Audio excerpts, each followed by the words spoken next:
So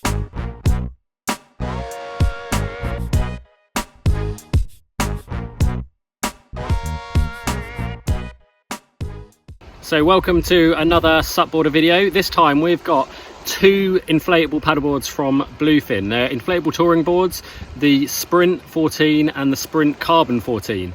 And rather than reviewing these in the studio like we normally do, we're taking them out on the water and we're going to share what we think as we find out. We've not used these two boards before. We're going on a little SUP camping adventure, so we expect to get some calm conditions, some windy conditions, some crosswind conditions, some downwind conditions, and we're going to be carrying a lot of gear, which is what these boards are designed to do. So we'll keep you updated with how we go and let you know what we think of the boards as we find out. So if you're looking to go a little bit further with your stand-up paddleboarding, perhaps out for a day adventure or even an overnight expedition, then a touring stand-up paddleboard might be what you're looking for. These boards are generally a little bit longer, so they'll paddle a little bit faster with a little bit less effort, and they're also set up to carry more equipment, so you can take everything you might need on an adventure with you. Bluefin offer their Sprint range in two different constructions. Both boards are exactly the same dimensions, 14 foot long by 30 inches wide by 6 inches thick, but vary in their construction, their stiffness and the package that you get with the boards. The Sprint Standard comes in at 16.41 kilos, while the Sprint Carbon, the more performance board, comes in at 18.27 kilos. In terms of price, the Standard Sprint comes in at £599, or about $699 US. The Sprint Carbon is about £899. The first experience we had with these boards was with the bags and transporting them to our launch spot. So the two different constructions of Sprint board from Bluefin come with two different backpacks. The standard construction Sprint comes with a lighter weight bag. It's got some good padding around the shoulders. It's got plenty of space to fit in the board and all of its accessories. It's made out of relatively lightweight material with good waist buckles and chest buckles, but no wheels. But be aware, this is still a big bulky bag, and at 16 kilos the Sprint Standard was still quite heavy to carry. The heavier weight Sprint Carbon comes with a heavier duty, more refined backpack which includes some wheels. The wheels really come into their own to help you transport your board to your launch spot, particularly because the Sprint Carbon is a heavy board. Wheels are so much better, what do you think? Jealous. Now both these boards are relatively heavy in their class, but their backpacks do a lot to make sure that that carrying experience is easier. They're both bulky and big, easy to fit the boards in, and have a lot of straps, buckles and padding. The benefit of the wheels on the Sprint Carbon are fantastic, but you should be aware if you're a smaller person you might struggle to carry the Sprint Carbon on your back. It is a seriously heavy package. So when it comes to setting these boards up, they're obviously exactly the same in dimensions, but they come with different pumps and have different inflation pressures. The Sprint Carbon also has a double chamber. Let's hop in and see how the guys got on. So I've pumped mine up. I have the Sprint Carbon, which is the heavier one, and Georgie wanted to take the light one, but the heavy one, the Carbon, has got an HP 6 pump that pumped up my board really fast, even though I left the valve undone and I had to put more back in. And now I've lent Georgie my Sprint Carbon pump. Everything's a compromise, guys. The Sprint is much lighter and only one chamber to pump up, but the Carbon is heavier, but it comes with a nicer pump, so something to consider. The other cool thing is that because the Sprint Carbon has a double chamber, you only have to pump it up to 12 to 15 psi. The Sprint is 15 to 18, so that double chamber really working well, but we're going to see how it does on the water. So the Sprint board comes with 3 quick fix fins. This is a toolless system and it's really easy to use. It's pretty neat, right? Yeah, pretty easy to get in actually. It's quite a good gadget. Toolless. So the Sprint Carbon seems to have a normal US box rather than a quick fix. So you've got your standard flat nut and bolt. It's toolless though, so you've got this little wing nut. Not entirely convinced by the wing nut. That's not good for your drag, but looks like it's stainless steel, so that's a win. The two boards come with 2 different paddles. One is a glass shaft with a nylon blade, the drive, and the carbon comes with the drive carbon, which is the same blade, nylon blade, with a carbon shaft. It's actually quite light, the blade feels quite stiff, it's nicely finished, it's good. This is not too bad a weight, to be honest, and I think it will paddle really well, but we'll give some proper feedback as we go. Which one out of the Sprint and the Sprint Carbon do you want to paddle? I want to give the carbon one a go, I think. Really? Yeah, I think so. Why is that? I think it might be a bit quicker. Ooh. Yeah, technically it should be a little bit stiffer. It's also got the better paddle. Okay, so I'm on the Sprint then. So all that was left to do was pack up our gear onto the boards and we're good to go. Now these boards are not short of bungee tie downs to get the gear onto the board at the front and the rear. The bungee tie downs at the front of these boards are huge and they benefit from handles in between the tie down points, which all in all means that these boards have a huge number of handles, which means manhandling the boards if you're portaging or getting in and out of the water is really, really easy. Both boards come with a really nice coiled leash, which is more than adequate for what you're going to be using these boards for, as well as coming with a smart waterproof phone case holder, which means you can keep your phone on you on the water and raise the alarm if you get into any problems. Both boards are finished off really nicely with a comfortable EVA diamond grip deck pad. At the rear of the deck pad is a kicktail or stomp pad. Now this stomp pad is arguably in the wrong position to help you much with step back turns, but it does give you a useful reference point when moving around the board, preventing you from having to look at your feet. Overall, we found these boards really manageable to carry in and out of the water and to load our gear on. The rear tie downs on this board are quite small considering the size of the board, and that does limit you if you really want to pack a huge amount of stuff on the board. However, you could utilise the kayak seat D-rings if you wanted to extend those rear tie downs in the future. So we've just set off, we're fully loaded. I'm on the Sprint, Georgie's on the Sprint Carbon. We've got a nice light tailwind and we've got about 7 miles to go.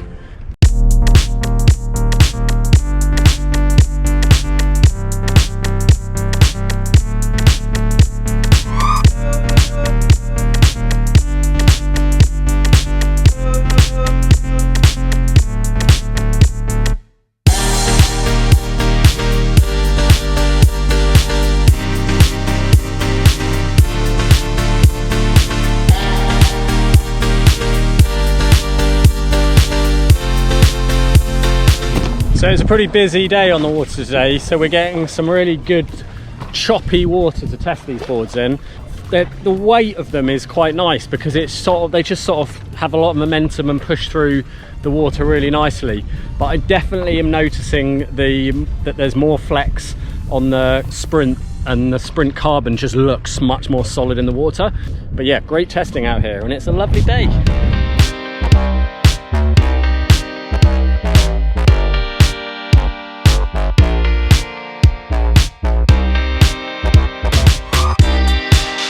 So we are fighting a little bit of a crosswind at the moment, but one of the things I quite like about this board is that it's got a lot of points which you could put a kayak seat on. Sometimes there is a benefit, particularly when you're touring and you maybe with a less strong paddler, because you can take the seat with you, and in crosswind conditions sometimes sitting down is a little bit easier. And the boards are 6 inches thick, which means that you do have to be aware that they do blow around quite a lot, particularly with all this gear on. And the 14 foot is quite a long touring board really. Often I tour on 12.6 touring boards, and 14 foot just means that they wind vane a little bit more. So it's something to consider if you are buying this board and you're going to be using it in windy conditions. But that extra length isn't all bad. Coupled with the extra weight, relatively fast outline and narrow width, these boards picked up bumps really nicely on a downwinder. We enjoyed some great bump catching as the wind behind us picked up to around 20 knots. So we have done about 4 miles. We've just switched around, so now I'm on the Sprint Carbon and Georgie is on the Sprint. Straight away you notice the difference in the stiffness. Speed, they both seem fast. There's probably a little bit more weight on the Sprint. I've been carrying a bit more stuff obviously. And Georgie thinks it catches bumps better, but that's probably because it's a bit heavier and glides. But what's for sure is that about 12 to 15 knots, these boards downwind really nicely with a bit of weight on. We've probably got about 30 or 40 kilos on the deck. Now, as you can probably tell, as we got closer to our camp spot for the night in the last end of our trip, the water was getting pretty choppy, bouncing off the cliff, and there was a little bit of groundswell around as well. Now, these boards are only 30 inches wide, and for a 30-inch wide board, I was really impressed with the stability. We had some tricky conditions. I think the stability is helped by a relatively wide tail and parallel outline of the board, but also that 2+1 fin setup, which just helps to give the board a little bit more stability from under the water. Because we were in some slightly choppy and swelly conditions, we were a bit nervous about what it would be like getting out the water. But I must admit, the strong, durable construction of these Bluefin Sprints gave us quite a lot of confidence. The large number of handles also made us feel really happy that we would be able to quickly and safely get the boards away from any swell or shore dump and get them up onto a safe beach really easily.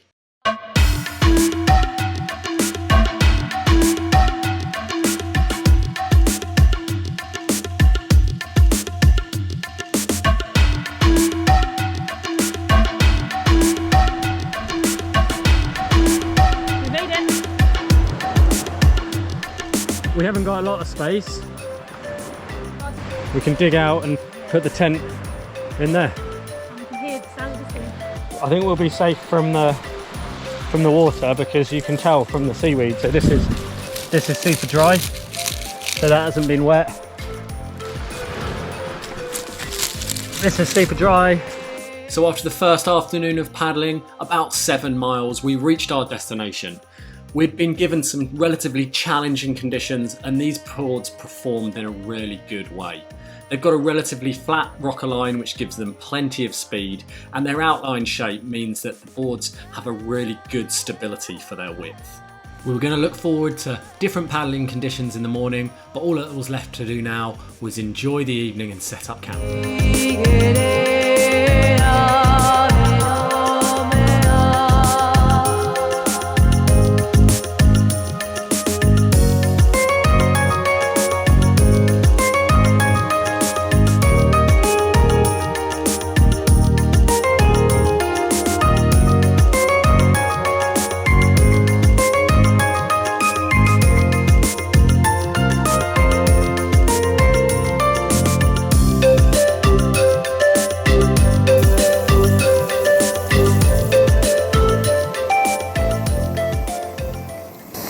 Found this awesome little cove, and yeah, we're having some pasta for dinner.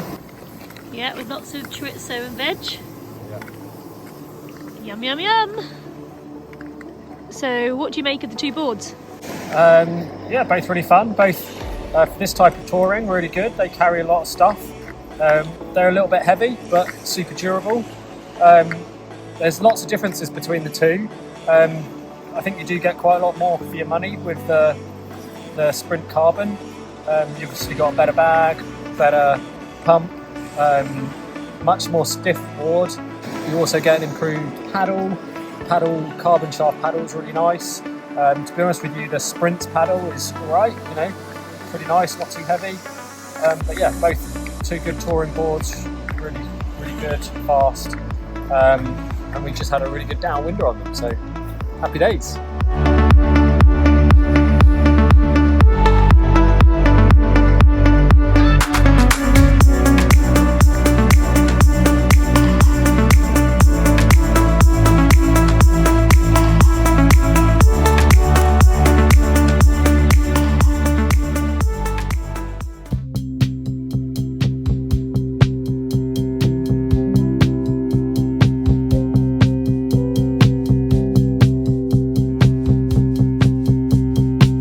So both these boards are set up with what we call a 2+1 fin setup, which is actually quite unusual for a touring board, but does bring some advantages. The reason it's unusual is that touring boards are usually designed to go as fast, as effortlessly as possible, and those extra fins add a little bit of extra weight and a little bit of extra drag in the water. But actually what I found is that that 2+1 fin setup can actually be quite useful, and that's because when you're touring, you've often got your board well loaded up. If you're doing longer tours, you'll often load up the back of the board, and then when you bring your board onto the shore and rest it down on the fins, you're putting a lot of strain onto that fin.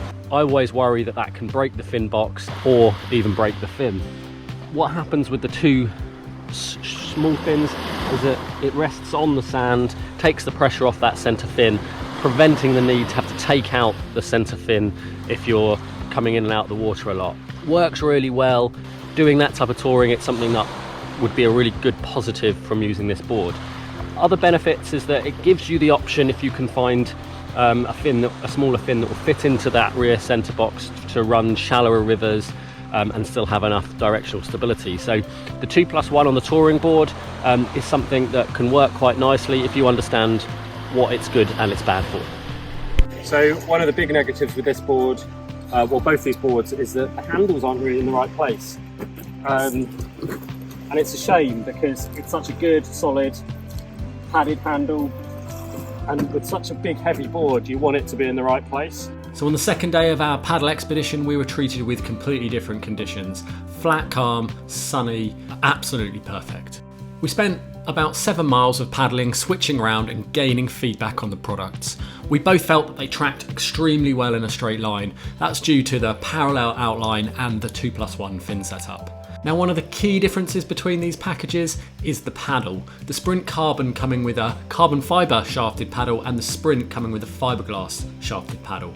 The Sprint Carbon's paddle is a little bit lighter, and you do notice that as you're paddling over a longer distance, but generally they're both very good paddles that are suitable for a load of paddlers' needs. So this morning we've had, I'd say, near on perfect paddling conditions. Sun on our back, very calm winds, and a little bit of tide behind us just pushing us home.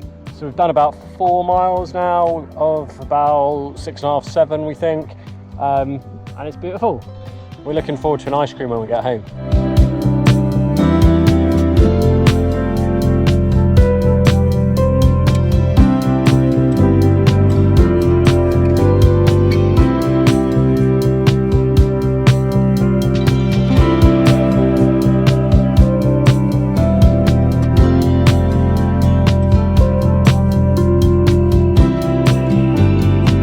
Looking at manoeuvrability and turning of these boards, you have to remember that they're very long at 14 foot long. This does make them a little bit more challenging to turn if you're a lighter weight paddler, and it's not helped by the fact that the deck pad doesn't go right to the tail of the board. That said, if you're not looking to do a lot of step back turns and do buoy turns and quick turns, this board is still going to be great for covering loads of distance. Now, it isn't just the package that comes with this board that makes them different. The construction of the board is very different, and when you're deciding which one to buy, you'll need to consider this. Both boards are made out of a PVC drop stitch, but the Sprint Carbon benefits from a double chamber or Bluefin's Air Duo system, as well as carbon reinforced rails. This Bluefin Carbon construction does give a heavier yet stiffer board. When we put the Sprints through the SUPboarder Deflection Test, the Sprint Carbon at 12 psi came out at 12mm. At 15 psi it came out at 11mm, and we pushed the limits of what it said you should put in it and put 18 psi in it, and it only dropped 9mm. Now they're really, really low deflections for a 6-inch thick ice up. But the standard construction Sprint still performs well. At 15 psi it dropped 16mm, which is a very respectable deflection for a 6-inch thick board, and at 18 psi only dropped 13mm. The very best 6-inch boards are coming out at about 7mm, and the worst maybe around 25mm. So both the standard and the carbon construction from Bluefin have very respectable stiffnesses. Both these boards will suit paddlers up to at least 130 kilos. So what about ease of use? Well, these boards are going to suit intermediate paddlers who are looking to go a little bit further with a little bit more speed.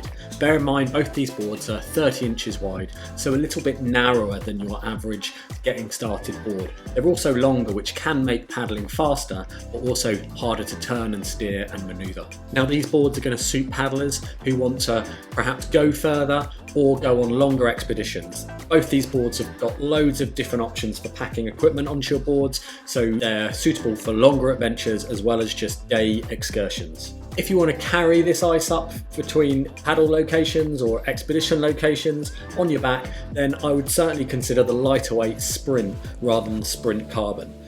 The Sprint Carbon is very heavy on your back and you wouldn't want to be carrying it up any mountains to paddle mountain lakes, but that is nice that you can get it in 2 different constructions and 2 different weights. When it came to packing up these boards, they were relatively straightforward. The heavy material is durable, but it does require a little bit more effort to roll it up. But the bags are plenty big enough for the boards and the accessories, and you don't have to squeeze them in. So Bluefin are a direct sales brand. They have been producing paddleboards for a good few years now and are a relatively big player based in the UK, but shipping all over the world. They offer a 5-year warranty on all of their boards and a 1-year warranty on paddles, bags and other accessories. In terms of environmental awareness, Bluefin aim to make boards that will last, and we certainly see this. These boards are durable, tough, and we certainly think they'll last a long time. The boards unfortunately do come packaged in quite a lot of single-use plastic, probably the most amount of single-use plastic that we see in any boards that come to us new. So what about pros, cons and value for money? Well, the pros, both these Bluefin Sprints are very well set up for touring in terms of plenty of handles, plenty of tie down points and a really good fin setup. The shapes are good for touring and they provide a really nice balance between speed and stability. Both the boards are really durable, you can see that they're made really well and they both perform very well in the SUPboarder deflection test, particularly the Carbon Sprint. But what about the cons? Well, the biggest con of all is the weight. The weight is very high and probably the highest of any inflatable paddleboards we've ever seen. That weight does make these boards a little bit harder to handle on land, but it can bring certain benefits on the water. We also found that the carry handle in the centre of these boards isn't quite in the right place, which does mean, because the boards are heavy, they are quite hard to handle around on the land. So what about value for money? Well, at $599 and $899, these packages are good value for money, particularly if you're looking for very durable boards and don't mind the high weight. The Sprint Carbon gives you a nicer board and accessory package, and it's also great if you're a heavier paddler. So who should buy the Bluefin Sprint Carbon and Sprint? Well, the Sprint Carbon is a great package if you want a durable, stiff touring board that's well set up and you don't mind the additional weight, or if you're a heavier rider and want a nice, stiff, high-performing touring board. The Sprint will suit paddlers who are looking for a durable, well set up touring board at a great price point. The Sprint, because of its lower weight, will suit lighter riders, but bear in mind, if you're considering either of these boards, you're going to need to remember that you're going to have a bit of strength because they are quite heavy. So to summarise, the Bluefin Sprint and Bluefin Sprint Carbon are good value, well set up touring boards available in 2 constructions to suit a wide variety of people. They are very heavy, but that means they do feel very durable and are very stiff. That extra weight does mean that in some instances they paddle really nicely and will glide on a downwinder really well. Of course, if you've got your own feedback about these boards, please put them in the comments box below or put your own review at SUPboardermag.com. Thanks very much. Make sure you check out SUPboardermag.com if you're not watching this on there, and if you're mad keen on SUP, check out SUPboarder Pro. Until next time, see you on SUPboarder Mag and SUPboarder Pro.